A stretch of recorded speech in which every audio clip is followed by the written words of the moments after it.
Welcome back, everybody. This is the penultimate episode or video of our skeletal system. Today we're going to talk about diarthrotic joints. So those future physical therapists, you should enjoy this lecture. The first diarthrotic joint we'll take a look at is the ball and socket joint. So in a ball and socket joint, you have some sort of bone or ball-shaped bone fitting into a concave socket of another bone. Ball and socket joints permit the widest range of movements.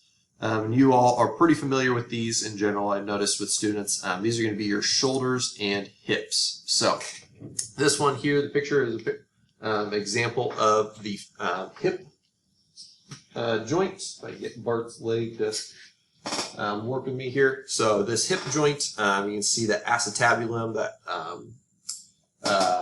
cartilage that sits in the hip joint is going to allow for this femur to move in all sorts of different directions.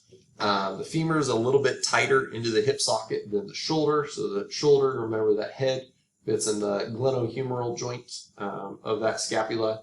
That shoulder is able to move all sorts of different ways for that ball and socket joint.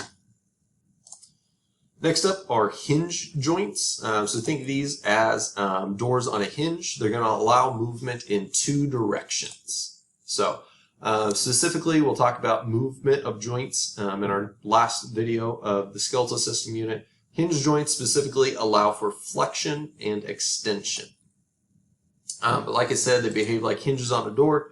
Great example is your elbow, and specifically within your elbow, it is the relationship between the ulna and the humerus, because remember that ulna has that U-like shape that allows it to hinge around our humerus there to give us that hinge joint, to give us that movement, flexing and extending the elbow.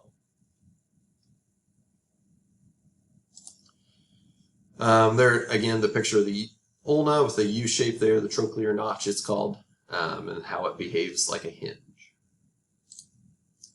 Next, we have pivot joints. These are going to be when one bone is pivoting on another bone. You'll also sometimes see these as rotation joints, or you'll see, instead of saying that one bone is pivoting, you'll see that one bone is rotating.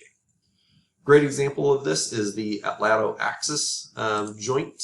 In the atlatto-axis joint, remember the atlas is pivoting on top of that axis to allow you to shake your head and say no.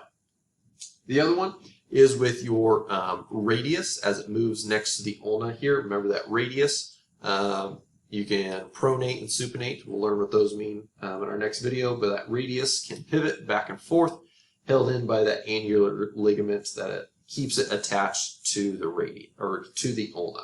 There is an interosseous membrane here that also connects it the entire length of the way, but that ligament makes sure that the head of the radius stays in place. Then we have your saddle joints. I don't know why Bart's shoulder is not cooperating right now.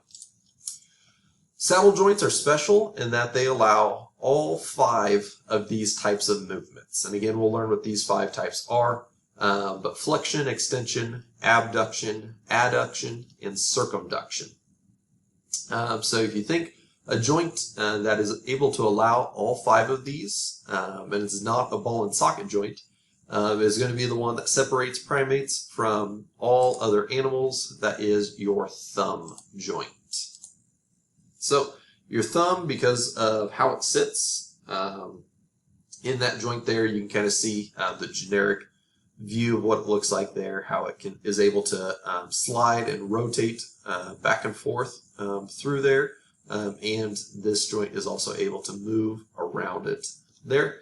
That's going to allow your thumb to move pretty much anywhere it wants. That's why we have opposable thumbs. Opposable just means you can take your thumb and you can touch the tip of all of your other fingers. So because of that saddle joint, we have opposable thumbs. Gliding joints, out of all the diarthrotic joints, these actually allow for the least amount of movement. But these are going to be when a flat surface of 2 bones are going to be gliding across one another. So think of these as your vertebrae.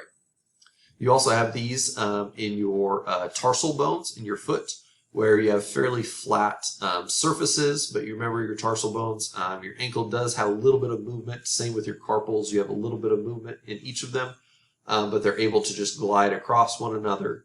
And you want to be careful that you don't inflame any tendons, because that can impede the movement in those joints.